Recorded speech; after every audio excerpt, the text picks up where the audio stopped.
6 novembre 1932. Mon petit esprit se sentait rempli des douces leçons de mon aimable Jésus.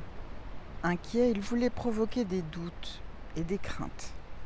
Je sais que lorsque Jésus le veut, il permet à l'âme d'arriver là où il veut et comme il veut. Il n'y a pas de loi pour lui et personne n'est là pour lui en dicter. Il ne prête pas attention aux manières humaines de voir les choses. Il fait d'ailleurs toujours quelque chose de nouveau pour les confondre. Aucune âme ne dépasse la puissance de son amour, peu importe le nombre de doutes et de craintes qu'elle rapporte. Il s'en moque et les laisse à leur bavardage pendant qu'il agit dans l'âme qu'il a choisie. Et bien que je sache tout cela, ma fragilité se rappelait mon douloureux sort. Je me sentais secouée et je dis: qui sait combien de doutes il y aura concernant tout ce discours de Jésus? Je me sentais très malheureuse et même affligée.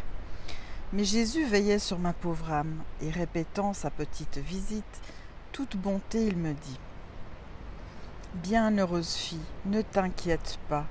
Ma volonté a la vertu de faire mourir tout ce qui ne lui appartient pas et de changer en lumière les faiblesses et les misères mêmes de la créature.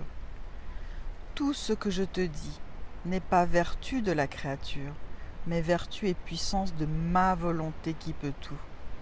Ma volonté est symbolisée par le soleil qui à son lever chasse et fait mourir les ténèbres.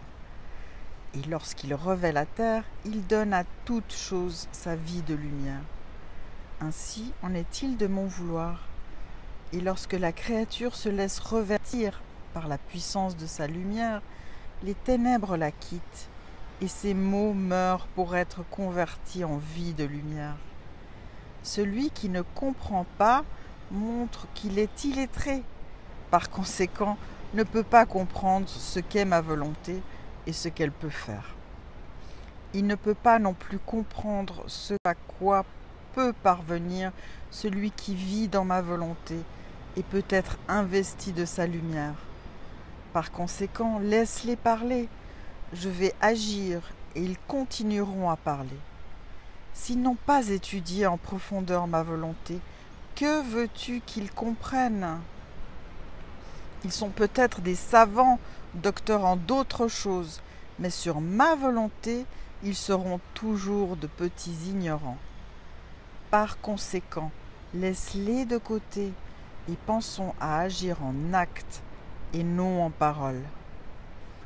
Tu dois savoir que pour quiconque travaille dans ma divine volonté, ses œuvres, ses actes et son adoration pour Dieu sont accomplis et formés dans l'éternité, parce que ma divine volonté est éternelle.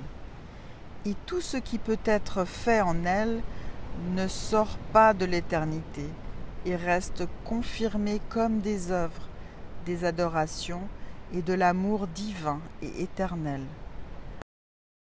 On peut dire que ce sont des œuvres de la créature transfusées en Dieu et dans laquelle Dieu lui-même a opéré.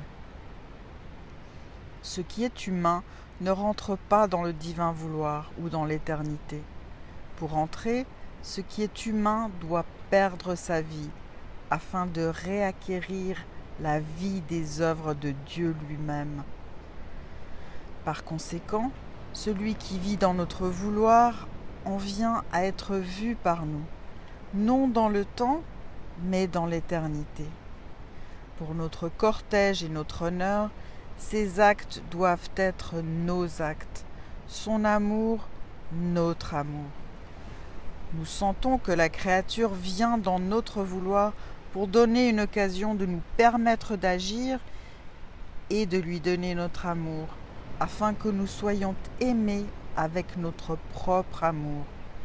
Tout doit être nôtre. Tout ce que fait la créature doit être imprégné de l'image de son Créateur. Par contre, celle qui œuvre en dehors de ma divine volonté opère dans le temps. Tout ce qui est fait dans le temps, ce sont des œuvres, sans confirmation, ou plutôt qui doivent attendre le jugement pour être confirmés ou condamnés ou purifiés par le feu du purgatoire. Elles sont considérées comme des œuvres de la créature où pourrait manquer la plénitude de la sainteté, de l'amour et de la valeur infinie. C'est tout le contraire pour qui œuvre dans notre volonté. Comme ce sont nos actes, tous possèdent la plénitude de sainteté, d'amour, de beauté, de grâce, de lumière et de valeur infinie. Il y a une telle distance entre les uns et les autres que si tous le comprenaient, oh combien ils seraient attentifs à vivre dans notre vouloir, afin de rester exempts de tout acte humain et remplis de l'acte opérant d'une divine volonté. Par conséquent, sois attentive et ne fais rien qui ne soit imprégné et vidé par la lumière de ma volonté. Tu me rendras immensément heureux en me permettant d'agir en Dieu que je suis. Ainsi, je t'attends dans ma divine volonté, afin de toujours aller vers toi, d'étendre mes bras vers toi pour agir en toi, et de pouvoir parler et rester avec toi, pour entretenir de douces conversations et te manifester les secrets mystères de mon fiat suprême.